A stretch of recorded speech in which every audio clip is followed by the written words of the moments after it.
Hey what's up guys, you watching defence force. और आज हम बात करने वाले हैं कुछ इंपॉर्टेंट अपडेट्स के बारे में। बात करेंगे यहाँ पे जो सबसे पहले अपडेट आ रही है वो यहाँ पे हैंस क्रिस्टन की तरफ से आ रही है। ये जो अपडेट है ये कल ही सोशल मीडिया पे फ्लोट कर रही थी, लेकिन पर्सनली मुझे जो सोर्स है वो यहाँ पे नहीं मिल पा रहा था। लेकिन जब आज सोर्स मिल चुका है, साथ ही साथ इन्होंने जो लैटिट्यूड और लॉन्गिट्यूड यानी कि जो इन्फॉर्मेशन दी हुई है, जो पिन पॉइंट की, वो यहाँ पे आपको मिल चुकी है। तो अब जब इसको मैंने खुद से पर्सनली सर्च किया, यानी कि इसको जब क्रॉस चेक किया, तो यहाँ पे जो लेंथ है वो सारी चीज़ें मैंने पर्सनली मेज़र की हैं गूगल अर्थ पे, तो सारी चीज़ें पता चलती हैं कि जो SSBN है, यानी कि हमारे पास आज के समय में 2 सबमरीन्स हैं जो कि अरिहंत क्लास की हैं।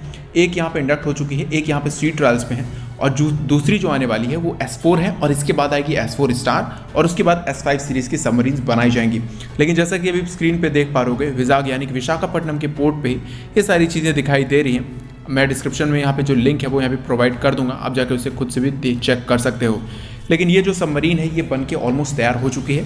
हो सकता है कि ये सी ट्रायल्स में भी हो, और हो सकता है कि इसे सी ट्रायल्स में भी भेजा जाए, लेकिन ऐसा कम ही होता है कि इन सभी चीज़ों को पब्लिकली बताया जाता है। क्योंकि कोई भी न्यूक्लियर प्रोजेक्ट जब होता है, यानी कि अगर न्यूक्लियर सबमरीन्स बनाई जा रही हो या फिर कोई भी न्यूक्लियर वेपन्स बनाए जा रहे हो, तो इन सभी चीज़ों को ऑफिशियली या फिर पब्लिकली इसी तरीके से नहीं बता दिया जाता।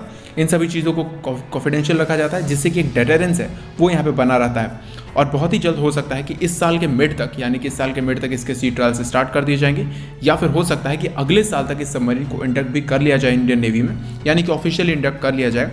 और इसके बाद S4 स्टार जो सबमरीन है, हो सकता है कि इसकी जो कंस्ट्रक्शन है वो भी यहाँ पे स्टार्ट कर दी गई हो, और ये भी ऑलमोस्ट तैयार होने की स्टेज पे आ चुकी हो। वहीं पे बात करेंगे ये जो सबमरीन्स है ये किस लिए हमारे लिए इंपॉर्टेंट हो रही हैं, क्योंकि आपको पता होगा कि हमें न्यूक्लियर डेटरेंस रखना है। हमारे पास अरिहंत क्लास की सबमरीन्स है, चक्रा भी है, लेकिन इसकी जो फ्लीट है वो यहाँ पे कम है। हमारे पास कम से कम 3 से 4 सबमरीन्स बैकअप में, और एक जो सबमरीन है वो इंडियन ओशन रीजन में, एक सबमरीन साउथ चाइना सी में, और एक अरेबियन सी में यहाँ पे हमेशा सेल करती रहनी चाहिए, जिससे कि एक डेटरेंस है वो ऑल द टाइम बना रहे। तो ये जो सबमरीन है यहाँ पे K सीरीज़ की मिसाइल को फायर करने में सक्षम है, और जब K5 मिसाइल का जब टेस्ट कंप्लीट हो जाएगा तो उसके बाद ये K5 मिसाइल को भी फायर करने में सक्षम होने वाली है। और उसके बाद इसको मॉडिफाई करके जब K6 मिसाइल आएगी तो वहाँ पे इसको K6 मिसाइल को भी फायर करने लायक सक्षम बना लिया जाएगा। और यहाँ पे P75I जो सबमरीन है इसकी भी जो डील है वो बहुत ही जल्द होने वाली है। अब बात करेंगे यहाँ पे नेक्स्ट अपडेट के बारे में, जो कि यहाँ रफाल की तरफ से आ रही है। यानी कि आपको पता चल गया होगा कि रफाल का जो पहला स्क्वाड्रन वो ऑलमोस्ट कंप्लीट होने वाला है। साथ ही साथ यहाँ पे जो सेकंड स्क्वाड्रन रफाल का वो यहाँ पे हासीमारा में दिया जाएगा। ये सारी चीज़ें आपको ऑलरेडी पता है। लेकिन यहाँ पे जो कमांडिंग ऑफिसर हैं, जो कि अंबाला एयरफोर्स स्टेशन के थे, उनको यहाँ पे शिफ्ट कर दिया गया है अब हासीमारा में, जो कि आप कह सकते हो Su-30M गाइज हो गए, यानी कि जो ब्रह्मोस से लैस है नॉर्थ ईस्ट रीजन में, उन्हें अब संभालेंगे। और उसके साथ साथ जो रफाल है उनको भी यहाँ पे जो सारी चीज़ें जो कि ऑपरेशन है उनको यहाँ पे चेक करेंगे। ये जो नॉर्थ ईस्ट का रीजन है ये काफ़ी ज़्यादा आप कह सकते हो सेंसिटिव एरिया है, जिसको चाइनीज़ और पाकिस्तानीज बेसिकली इसको चिकन नेक का एरिया बताते हैं। तो यहाँ पे जो एरिया है, यहाँ पे रफाल और Su-30M का जो डुओ है वो काफ़ी अच्छा परफॉर्म कर सकता है। इसके अलावा यहाँ पे बात करेंगे चाइनीज़ प्रिपरेशन के बारे में, यानी कि हम तो प्रिपेयर कर ही रहे हैं चाइना के खिलाफ, लेकिन चाइना भी यहाँ पे काफ़ी तेज़ी से प्रिपेयर कर रहा है। इन्होंने अपने जो छोटे एयरफील्ड्स होते हैं इनको अभी लेंदियर कर दिया है, यानी कि जो एयरफील्ड्स होते हैं उसको काफ़ी बड़ा कर दिया है। हार्ड शेल्टर्स बनाने स्टार्ट कर दिए गए हैं, नए नए हेलीकॉप्टर डॉक्स बनाने स्टार्ट कर दिए गए हैं, यानी कि जहाँ पे हेलीकॉप्टर लैंड कर सकें।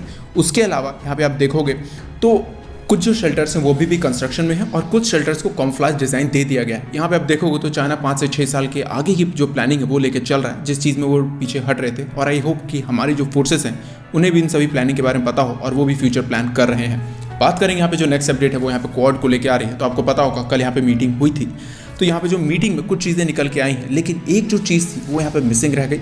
जो क्वाड है वो यहाँ पे फॉर्म हुआ है इंडो पैसिफिक के लिए, लेकिन यहाँ पे सभी लोगों को पता है कि क्वाड इंडो पैसिफिक में सिर्फ और सिर्फ चाइना को टारगेट करने वाला है। लेकिन यहाँ पे चाइना का नाम कभी भी खुलकर नहीं लिया गया।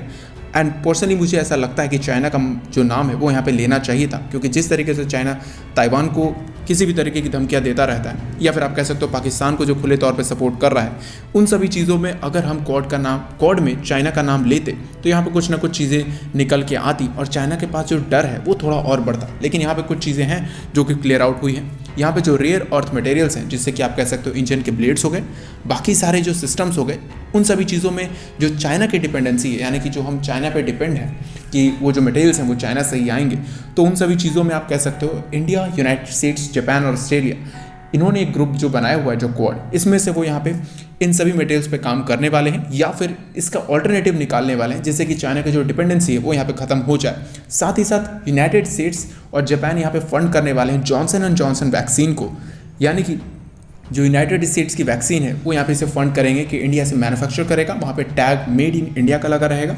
और उसके अलावा ऑस्ट्रेलिया जो है वो इसको डिस्ट्रीब्यूट करेगा, स्पेशली इंडो पैसिफिक के रीजन में, जिसकी वजह से आने वाले समय में इंडो पैसिफिक के जो कंट्रीज़ हैं, यानी कि फिलीपींस हो गए या फिर ताइवान को आप ले लो या फिर सिंगापुर ले लो, इन सब ये जो कंट्रीज़ हैं ये यहाँ पे इंडो पैसिफिक को ज्वाइन करेंगी, जिसके लिए आप कह सकते हो फ्यूचर में जो एशियन नाटो बनाने का जो प्लान है वो यहाँ पे पॉसिबल दिख रहा है। अगर ये सारी चीज़ें होती हैं तो यहाँ पे इंडिया की जो रैंकिंग है वो तो ईजिली किसी भी कंट्री में आसानी से ऊपर जाती नजर आएगी। तो आपको क्या लगता है इन सारी चीज़ों के बारे में? आज के वीडियो के लिए इतना ही। जय हिंद।